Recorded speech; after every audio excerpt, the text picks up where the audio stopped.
नमस्कार, सात संदेश से मैं अनिल कौशिक। न्यूज़ बुलेटिन 7 बजे में आप सभी दोस्तों का स्वागत है। दोस्तों, कार्यक्रम की शुरुआत हमेशा की तरह मुख्य खबर से करते हैं और आज भी करेंगे। और आज हम दोस्तों आपके लिए खबरों के पिटारे में लेकर आए हैं राजनीति से भी जुड़ी हुई तमाम खबरें हैं। और एक ऐसी खबर भी है जो कि कांग्रेस की दिशा और दशा बदल सकती है, जबकि परिवर्तन यात्रा की भी हम बात करेंगे, उससे जुड़ी हुई खबरें हैं वो आपको बताएंगे।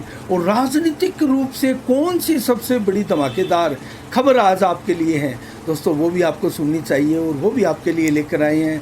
तो तमाम खबरें हैं। घोटाले से जुड़ी हुई एक खबर है जो कि दोस्तों राजस्थान का सबसे बड़ा घोटाला है और तार बादरा तक भी इसके जुड़े हुए हैं। वो कैसे जुड़े हुए हैं ये भी बताएंगे। तो कुल मिला के दोस्तों तमाम खबरों के साथ हम आपके लिए आसपास की सारी खबरें लेकर आते हैं जो कि विभिन्न तरह की खबरें हैं। और कल जो सबसे बड़ी खबर है उस पर फोकस करते हैं। और सबसे पहले वही खबर मैं आपको बताने जा रहा हूँ दोस्तों। कल बादरा में एक बहुत बड़ा चिकित्सा कैंप लगने जा रहा है, विशाल निःशुल्क चिकित्सा परामर्श कैंप जांच शिविर। दोस्तों ये कहाँ लगने जा रहा है?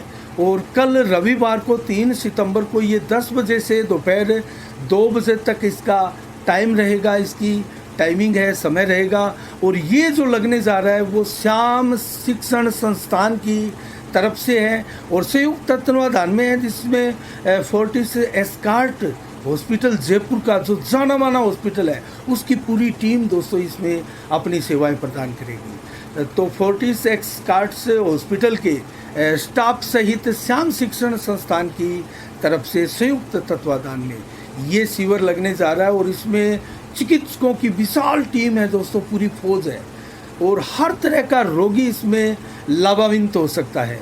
तो मैं इन चिकित्सकों के बारे में भी आपको बताऊंगा दोस्तों।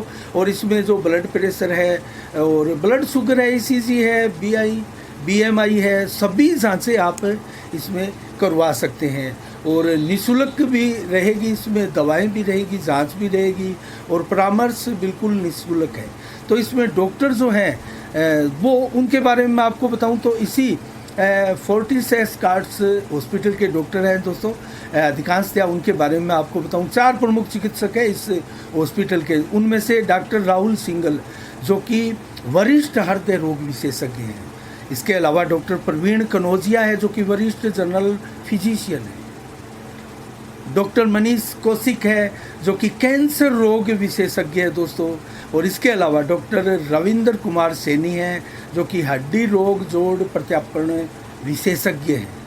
तो ये चारों के चारे इसी अस्पताल के हैं। इनसे आप उचित परामर्श ले सकते हैं। इनसे संबंधित तमाम रोगी जो है वो यहाँ परामर्श के लिए आ सकते हैं। इसके अलावा डॉक्टर दीपक शर्मा है जो कि माधव गैस्ट्रो क्लिनिक जयपुर के रहने वाले हैं। और दोस्तों वो भी अपनी सेवाएं देंगे। और ये पेट, आंत, लीवर रोग विशेषज्ञ हैं, तो इससे संबंधित रोगी इनसे भी मिल सकते हैं। इसके अलावा डॉक्टर अनवर अली भी है जो कि दोस्तों गुर्दा, इसके अलावा मूत्र रोग विशेषज्ञ आदि अनेक चीज़ें को ये विशेषज्ञ है, ये सीकर के हैं दोस्तों। और न्यूरोलॉजी क्लिनिक जो सीकर में है उसके ये रहने वाले हैं और वहाँ से ये सीधे ही बादरा कल पहुँच रहे हैं। और मंगलम हॉस्पिटल है जो बादरा के हैं दोस्तों, उनके डॉक्टर मनीष थालोड़ भी यहाँ अपनी सेवाएं देंगे जो कि हड्डी जोड़ रोग के विशेषज्ञ हैं। और इसके अलावा डॉक्टर विजय पूनिया हैं जो कि पूनिया हॉस्पिटल बादरा के ही है, वो भी अपनी सेवाएं दे रहे हैं। और नाक, कान, गला एवं कैंसर रोग विशेषज्ञ भी ये हैं। इसके अलावा डॉक्टर ममता पूनिया भी है जो कि पूनिया हॉस्पिटल की हैं दोस्तों। ये भी नेत्र रोग विशेषज्ञ है, इसकी भी सेवाएं यहाँ उपलब्ध रहेगी। और इसी के अलावा दोस्तों 32 कंप्लीट डेंटल केयर भादरा जिसकी डॉक्टर इशिता सिंदोलिया भी है, वो भी अपनी सेवाएं दे रही है। दंत रोग विशेषज्ञ है। तो तमाम तरह के ये चिकित्सक कल सेवाएं दे रहे हैं। ब्लड प्रेशर हो, ब्लड शुगर हो, ईसीजी हो, बीएमआई हो, ये जांचें आपके लिए उपयुक्त रहेगी, फ्री रहेगी, परामर्श बिल्कुल फ्री रहेगा। और इसके अलावा दोस्तों मैं आपको बताऊं तो विभिन्न तरह की बीमारियों के रोगी यहाँ मिल सकते हैं। इनसे संबंधित जो रोग है वो यहाँ बड़ी संख्या में लाभान्वित हो सकते हैं। और इसके अलावा अगर कल के लिए मैं एक बड़ी और खबर बताऊं तो दोस्तों एक ऐसा सम्मान समारोह भी कल आयोजित किया जा रहा है जो कि शिक्षकों से जुड़ा हुआ है। शिक्षक सम्मान समारोह कल 3 सितंबर को 9:15 बजे दोस्तों खेल मैदान जो है भादरा का, उसमें ये आयोजन इसका किया जाएगा। और 1500 चेयर लगाई जा रही है शिक्षकों के लिए। बड़े स्तर पर तमाम आसपास के शिक्षकों को बुलाया गया है, उनका सम्मान किया जाएगा विशेष तौर से। और चाय काफ़ी नाश्ता आदि की भी व्यवस्था है दोस्तों यहाँ सभी चिकित्सकों के लिए की गई है। और डॉक्टर सर्वपल्ली राधाकृष्णन को एक प्रकार से सच्ची श्रद्धांजलि हेतु ये कार्यक्रम आयोजित किया जा रहा है। और ये कार्यक्रम आयोजित किया जा रहा है दोस्तों भादरा के ही राजस्थान पुस्तक भंडार और शिक्षक समाज के संयुक्त तत्वाधान में, जो कि शानदार कार्यक्रम होगा। बड़ी संख्या में शिक्षक यहाँ पहुँचेंगे। इसके अलावा दोस्तों जल्दी से मैं आपको अन्य खबर बताऊं तो आज सूरज मिशन आदित्य L1 प्रारंभ हुआ है दोस्तों, और सफलतापूर्वक लॉन्चिंग हुई है। और इसरो की तरफ से ये बहुत बड़ी सफलता है दोस्तों। हरिकोटा आंध्र प्रदेश के स्पेस स्टेशन से इसकी लॉन्चिंग हुई है 11:55 पर। और प्रथम सभी चरण सफलतापूर्वक पूरे कर लिए गए हैं। जो आदित्य L1 है ये सूर्य की कक्षा में दोस्तों स्थापित किया जाएगा। और सूर्य की जो ग्रेविटी है दोस्तों उसके आसपास करीब 4-5 जो पॉइंट बनाए हैं, इन्हीं को दोस्तों L1, L2, L3, 4 के नाम से दिए गए हैं। और उनमें से L1 पर ये तैनात होंगे। उससे पहले फ्रांस हो, अमेरिका हो, चीन हो, इनके दोस्तों सूर्य मिशन इससे पहले आ चुके हैं। और भारत भी अब इस दिशा में कदम रख चुका है। इससे पहले चंद्रमा 3 हमारा जो है सफलतापूर्वक लॉन्च हुआ था और शानदार कार्य भी कर रहा है। तो सूर्य की कक्षा में स्थापित होकर दोस्तों सूर्य की गतिविधियों का एक प्रकार से पूर्व अनुमान ये लगाएगा। और सौर तूफानों और एक प्रकार से जो सूर्य के इर्द गिर्द बार किनारों पर जो गतिविधियां होती है, सौर तूफान उठते हैं सूरज से दोस्तों, उनका अध्ययन करेगा। 15 लाख किलोमीटर दूर ये सूरज की कक्षा में स्थापित होंगे। हालांकि सूरज की दूरी तो बहुत दूर है दोस्तों, उस पर जाना तो संभव भी नहीं है किसी के लिए भी। और इसके अलावा अगर सूरज की मैं पृथ्वी से दूरी आपको बताऊं तो 14 करोड़ 96 लाख किलोमीटर दूर है दोस्तों। लगभग 15 करोड़ किलोमीटर हम मान सकते हैं। और 14 करोड़ 96 लाख किलोमीटर है। जबकि बात करें मील की तो दोस्तों 9 करोड़ 29 लाख 60 हजार मील दूर है। और 8.3 मिनट में सूर्य की किरण पृथ्वी पर पहुंचती है। ये सारी चीज़ें दोस्तों उसमें खुलासा होगा जब अध्ययन करेगा हमारा आदित्य L1 और कैसे सूर्य से जो सौर तूफान उठते हैं उसका असर पृथ्वी पर होता है, अन्य ग्रहों पर होता है, कैसे धरती की उत्पत्ति हुई है और सूर्य नामक जो आग उगलता हुआ ये तारा है वो कैसे बना था, आदि अनेकों जानकारियाँ दोस्तों हमें मिल सकती है, पृथ्वीवासियों को मिल सकती है, सभी देशों को मिल सकती है। इसके अलावा दोस्तों बात करें अन्य खबरों की तो आज भारत और पाकिस्तान के बीच एशिया कप का क्रिकेट मैच प्रारंभ हुआ है दोस्तों। 3 बजे करीब ये प्रारंभ हुआ। भारत ने पहले खेलना प्रारंभ किया, 4 से अधिक विकेट भारत अभी गंवा चुका है। और दोस्तों आप समाचार सुन रहे हैं उसके ठीक करीब 1-1.5 घंटे बाद में इसका परिणाम भी आपके सामने होगा। और इससे पहले 2019 में वर्ल्ड कप में दोस्तों आपस में ये दोनों टीमें भिड़ी थी। आपको याद होगा 89 रनों से भारत ने वो वर्ल्ड कप का मैच जीता था, जिसमें रोहित शर्मा ने 140 रन बनाए थे जबकि विराट कोहली ने 77 रन बनाए थे। और अब विराट कोहली अपने 13,000 वनडे रनों से मात्र 102 रन दूर है। तो इसके अलावा दोस्तों बात करें अन्य खबरों की तो जटान गांव के भूमिया जी मंदिर में दोस्तों लादूराम बेनीवाल ने 5 कुर्सियां भेंट की है। और गाँव में एक प्रकार से ऐसे दानदाताओं का बहुत मान सम्मान भी किया जाता है। और एक बड़ी महत्वपूर्ण बात भी है दोस्तों, गाँव में ऐसे दानदाता जो है वो विभिन्न तरह के इस प्रकार के दान जो है वो करते रहते हैं। इसके अलावा दोस्तों कल 3 सितंबर को ही श्री राम सिंह जी सांखला की पुण्यतिथि पर दोस्तों एक कार्यक्रम आयोजित किया जा रहा है जो कि विशाल रक्तदान शिविर के रूप में है। और ये विवेकानंद अस्पताल में स्थित विवेकानंद ब्लड बैंक में ही ये विशाल रक्तदान शिविर जो है 9 बजे से सुबह 4 बजे तक आयोजित किया जाएगा। इसमें बड़ी संख्या में युवा भाग ले सकते हैं। और ये श्री राम सिंह सांकला समृद्धि संस्थान की तरफ से ही आयोजित किया जा रहा है।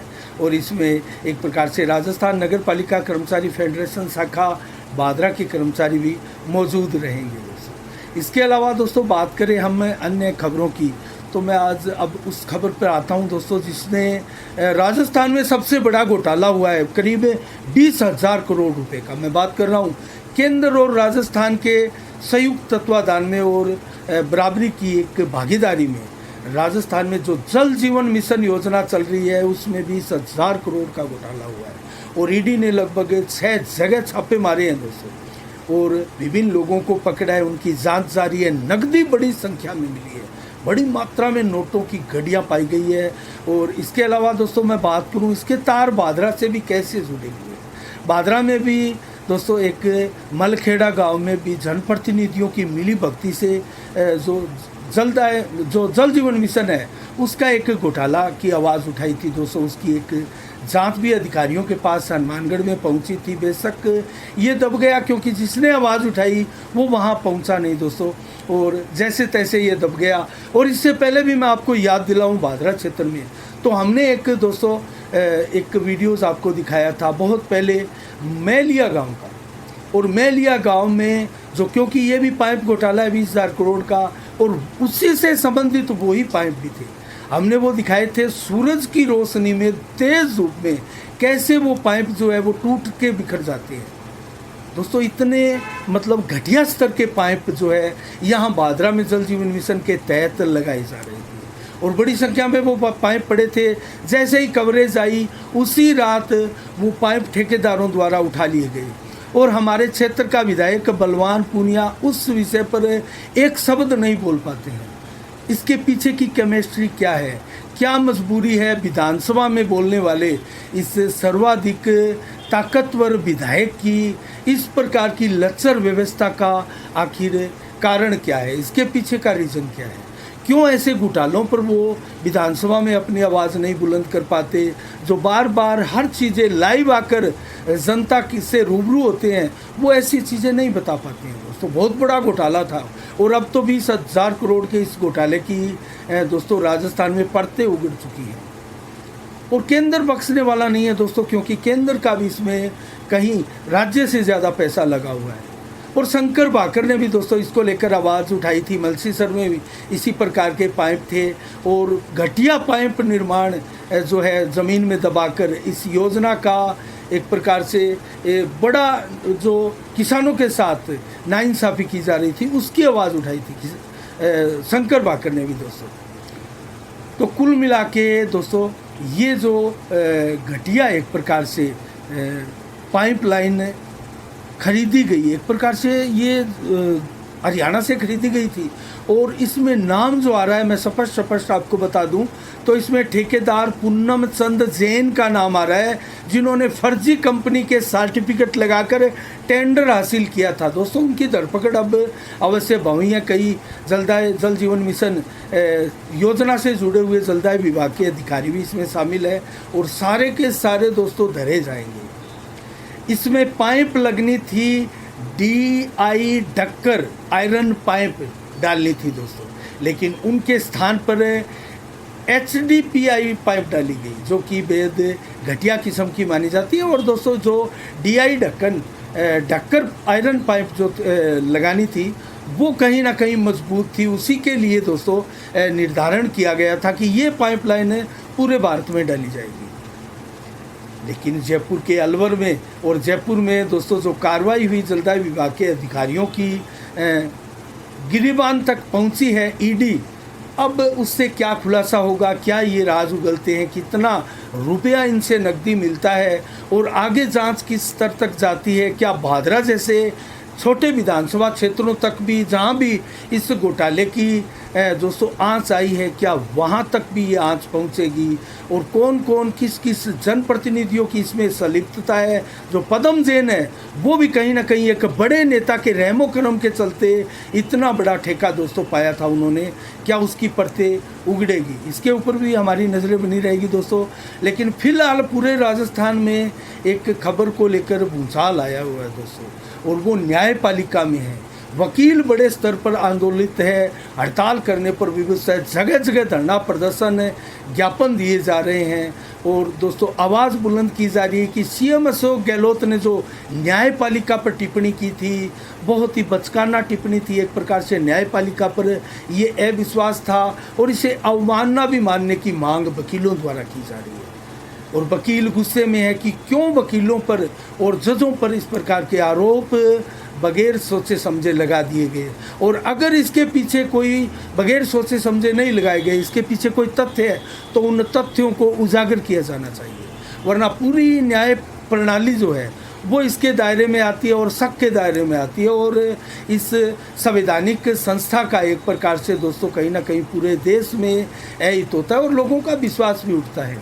तो एक सीएम के पद पर होते हुए इतने बड़े व्यक्ति को इस प्रकार के आरोप लगाते हुए दोस्तों पूरे राजस्थान में नहीं पूरे देश में इसको लेकर चर्चाएं हैं। और अब मैं उस खबर के बारे में बताऊं दोस्तों, जो देश में एक चुनाव प्रक्रिया की पक्षधर है और जो 5-6 दिनों का विशेष सत्र बुलाया गया है केंद्र द्वारा दोस्तों, उसमें जो है क्या ये आ सकता है, उसको लेकर क्या आगे प्रक्रिया हुई दोस्तों। हमारे राष्ट्रपति रहे रामनाथ कोविंद को इस समिति का अध्यक्ष बनाया गया। उनके नेतृत्व में ये समिति काम करेगी और अपनी रिपोर्ट पेश करेगी। कुछ माह का समय ज़रूर इसमें लगेगा और दोस्तों लगभग दिसंबर तक अगर मैं कहूँ अगले 2024 तक तो 12 राज्यों के चुनाव होने हैं और अलग अलग जो चुनाव होते हैं, क्योंकि 2023 में भी 5 राज्यों के चुनाव है, 2024 में लोकसभा के चुनाव है, उसके बाद में विधानसभा के भी 7 राज्यों के चुनाव है। ऐसे में देश का करोड़ों अरबों रुपया ख़त्म होता है दोस्तों, बर्बाद होता है, पैसे की बर्बादी होती है। और इसमें लगभग मैं आपको बताऊं तो 2024 के आम चुनाव में कितना रुपया लगता है, एक अनुमान अगर लगाएं तो 1 लाख करोड़ रुपए का खर्चा होता है दोस्तों आम चुनाव में। और इसके अलावा ना जाने कितने चुनाव आते हैं, हर महीने भारत में कहीं ना कहीं चुनाव होते हैं, कहीं ना कहीं आचार संहिताएं लगती है और काम नहीं होते हैं, विकास कार्य नहीं होते हैं, पैसों की बर्बादी होती है, वो अलग होती है। तो देश तरक्की कैसे करेगा? एक चुनाव की जो प्रक्रिया है उसके पक्षधर कितने दल है, इसके लिए क्या प्रक्रिया है दोस्तों। संविधान में संशोधन करना पड़ेगा, 2/3 बहुमत की आवश्यकता इसमें होती है, जो कि फिलहाल भारतीय जनता पार्टी के पास नहीं है। लेकिन क्या इसमें कोई अन्य दल भी सहयोग कर सकता है, आगे आ सकता है? समिति है वो भी उनसे संपर्क करेगी। समिति की रिपोर्ट क्या होती है, रामनाथ कोविंद के नेतृत्व में जो समिति बनी है, ये सारी चीज़ें देखने वाली है। और अनुच्छेद 83 हो, अनुच्छेद 85 हो, 172 हो, 174 हो या फिर अनुच्छेद 356 हो, इसमें संविधान में संशोधन करना पड़ेगा दोस्तों, तब जाकर ये जो एक चुनाव की प्रक्रिया है देश में वो संपन्न होगी। क्योंकि कई बार परिस्थितियां इस प्रकार भी आ जाती है, किसी राज्य की सरकार गिर जाती है बीच में और उसके बाद में उसके चुनाव बहुत ज़रूरी हो जाते हैं, तो ऐसे एक अलग सी प्रक्रिया हो जाती है। और ऐसे ही पूर्व में भी ऐसा नहीं है कि एक साथ चुनाव नहीं हुए थे, भारत में एक साथ चुनाव हुए थे, लेकिन उसके बाद में प्रक्रिया ऐसी रही कि आज किसी फला राज्य की सरकार गिर गई, उसके चुनाव हुए, उसके बाद में 6 महीने बाद में फिर किसी राज्य की सरकार गिर गई, उसके चुनाव हुए। तो इस प्रकार हो सकता है। और अभी इसमें पेच भी बहुत है दोस्तों। अगर सरकार इस प्रकार अगर ज़बरदस्ती से लागू करती है तो सुप्रीम कोर्ट का भी रास्ता इसके लिए खुला है, कहीं ना कहीं स्टे आने का और का भी खतरा रहता है। समिति की सिफारिश क्या रहती है और किस प्रकार से संविधान में संशोधन कर इसका रास्ता निकाला जाएगा, ये देखने वाली बात है। इसके अलावा दोस्तों बात करें हम अन्य खबरों की, तो नौर बाईपास के पास अंडरपास के ऊपर से जो रेलवे ट्रैक गुजर रहा है दोस्तों बादरा में, उसके ऊपर कल शनिवार को कुमार धर्मशाला के पास ट्रेन के नीचे आने से एक युवक की मौत हो गई, जो कि बोझला का निवासी है बलवान पुत्र प्रताप शर्मा, जो कि पैदल जा रहा था। तो दोस्तों मिस्त्री की दुकान पर काम करने वाला था और कैसे ट्रेन की चपेट में आया है ये जांच का विषय है। और पुलिस ने दोस्तों मर्ग दर्ज करके मृतक का पोस्टमार्टम करके सब जो है परिजनों के हवाले कर दिया। इसके अलावा दोस्तों बात करें अन्य खबरों की, तो परिवर्तन यात्रा की मैं खबर आपको बताऊं तो 5 सितंबर को गोगामेडी से जो परिवर्तन यात्रा प्रारंभ होगी, नितिन गडकरी हरी झंडी दिखाकर इसको रवाना करेंगे। उसके साथ सीएम वसुंधरा राजे भी रहेंगी और जो चारों परिवर्तन यात्रा अलग अलग दिशा से राजस्थान से निकलने जा रही है, उन चारों में ही अब वसुंधरा राजे पार्टिसिपेट करेगी और किसी एक को बागडोर नहीं दी गई है, लेकिन वसुंधरा इन चारों में रहेगी। और आज जो परिवर्तन यात्रा त्रिनेत्र गणेश मंदिर सवाई माधोपुर से प्रारंभ हुई है, उसमें भी दोस्तों शामिल रही जेपी नड्डा के साथ वसुंधरा राजे, और उनका संबोधन भी हुआ, जो सभा हुई। तो क्या इशारे है, क्या वसुंधरा राजे की स्वीकृति जो स्वीकार्यता है, क्या वो स्वीकार की है भाजपा ने? दोस्तों इसको लेकर संभवतः आगे कोई फैसला होगा, लेकिन वर्तमान में राजेंद्र राठौड़ हो, सतीश पूनिया हो, गजेंद्र सिंह हो या फिर अर्जुन मेघवाल हो, सभी को अलग अलग जिम्मेवारियां दी गई है। तो ये परिवर्तन यात्राएं निकलेगी, उसके बाद में कैसा रिजल्ट आएगा, भाजपा को कितना फ़ायदा मिल सकता है, उसके बाद में ये तय होगा। इसके अलावा दोस्तों बात करें, भादरा में नेताओं का जनसंपर्क अभियान लगातार जारी है, और मैं कौन सी आपको वो कांग्रेस की खबर बता रहा था जिसमें भादरा में दिशा और दशा कुछ चेंज हो सकती है। दोस्तों सुखदेव सिंह गोगामेडी, जो कि आवेदन किया था उन्होंने कांग्रेस टिकट के लिए भादरा से, और भादरा से लगभग 30 से अधिक आवेदन कांग्रेस टिकट के लिए आए हैं। और ऐसे में बलवान पूनिया और सुखदेव की सर्वाधिक चर्चा हो रही है। अगर बलवान पूनिया दूरगामी राजनीतिज्ञ है तो उनको बहुत ज़रूरी है दोस्तों कांग्रेस की टिकट लेना उनका, वरना जो आगे का राजनीतिक भविष्य है वो बहुत बड़ा सवालिया निशान भी लग सकता है, और हो सकता है उसमें डाउनफॉल भी आए। और इसीलिए क्योंकि सुखदेव सिंह शेखावत भी कांग्रेस टिकट की दौड़ में है, और वो आज दोस्तों भोपाल से एक प्रेस कॉन्फ्रेंस करते हुए देखे गए, और वहाँ अपनी जो एक दल बना हुआ है राष्ट्रीय राजपूत करणी सेना, और उसके लाखों करोड़ों दोस्तों सदस्य भी हैं, और मध्य प्रदेश में भी वजूद रखता है, और वहाँ भी 2023 में चुनाव होने वाले हैं। तो वहाँ किसी भी दल के साथ वो नहीं जा रहे हैं, और ऐसे में प्रेस कॉन्फ्रेंस करके जिन शब्दों का इस्तेमाल किया सुखदेव सिंह गोगामेडी ने, उससे कहीं ना कहीं यही लगता है कि राजस्थान में भी अब वो कांग्रेस पर दबाव बनाने वाले हैं, और यहाँ कांग्रेस की टिकट लेने वाले हैं, इसके लिए दबाव बना रहे हैं। तो क्या सुखदेव सिंह शेखावत यहाँ टिकट लेकर आते हैं, परिणाम क्या रहेगा, क्या यहाँ परिस्थितियाँ चेंज होगी, इसके बारे में भी हम आपको बताएंगे। लेकिन यहाँ कांग्रेस की दिशा और दशा दोनों ही बदल जाएगी दोस्तों। जो कांग्रेस अभी कुछ महीने पहले यहाँ चर्चा थी कि टिकट ही नहीं बंटेगी, उस कांग्रेस को लेकर सर्वाधिक यहाँ दावेदार आए हैं, और उसकी टिकट भी भारतीय जनता पार्टी के साथ सीधी टक्कर में आ सकती है। ऐसी भी उम्मीदें चर्चाओं के रूप में भादरा की क्षेत्र की जनता के बीच में पल्लवित है, जीवित है। तो उसके लिए भी हम आगे बात करेंगे। और जनता के बीच नेताओं का जनसंपर्क अभियान जोर शोर से जारी है और लगातार जारी है। बीजेपी के भी तमाम नेता परिवर्तन यात्रा को लेकर जनसंपर्क अभियान चलाए हुए, पीला चावल बांटते हुए आपको दिखाई दे रहे हैं। वो चाहे एसपी सिंह हो, संजीव बेनीवाल हो, जयदीप डूडी हो, हेमंत पचार हो, दोस्तों सारे के सारे लगे हैं अपने अपने चुनावी अभियान में और साथ में परिवर्तन यात्रा में। और हेमंत पचार ने तो दोस्तों 5000 का अपना टारगेट पूरा करने का एक प्रकार से दम ही भर दिया है, और 5 तारीख को 8:30 बजे वीडीएस से वो अपने समर्थकों के साथ गोगामेडी काफिले के रूप में पहुंचेंगे। तो यहाँ उनका पहले संबोधन भी होगा, और यहाँ उनके लिए सारी व्यवस्थाएं भी की गई है वीडीएस प्लेस में। तो ऐसे ही अन्य नेता भी जिनको 7-7 हज़ार का टारगेट मिला है, वो क्या करेंगे, किस प्रकार से अपनी जो समर्थक ताकत है वो दिखाएंगे और परिवर्तन यात्रा में लेकर जाएंगे, या फिर सीधे ही वहाँ पहुँचने का आह्वान करेंगे, ये देखने वाली बात है। अभी इसका खुलासा नहीं हुआ है सिवाय हेमंत पचार के अलावा। तो दोस्तों नेता अपने अपने चुनावी अभियान में लगे हैं, हम भी समीक्षा लगातार करेंगे। अब आने वाली समीक्षा जो हमारी है दोस्तों वो फैक्टर्स पर होगी। क्या क्या फैक्टर्स, किस प्रकार से फैक्टर्स काम करते हैं, और कौन से फैक्टर्स किस नेता को फ़ायदा पहुंचा रहे हैं। तो इन फैक्टर्स पर हम जल्दी 1-2 दिन में समीक्षा करेंगे। और आज 2 सितंबर को दोस्तों क्या विशेष दिवस है, विश्व नारियल दिवस आज के दिन मनाया जाता है। और आज के दिन दोस्तों कजरी और कजली हरियाली तीज के रूप में भी आज का दिन मनाया जाता है। और आदमपुर मंडी से शुरुआत करें मंडियों के भाव की, तो नरमा ₹44 प्रति कुंटल रहा। चना ₹5755 प्रति कुंटल रहा। सिरसा मंडी में नरमा ₹7160, सरसों ₹5380, गुआर ₹5711 प्रति कुंटल और गेहूं के भाव ₹2270 प्रति कुंटल है। जौ बिकी है ₹1605 प्रति कुंटल।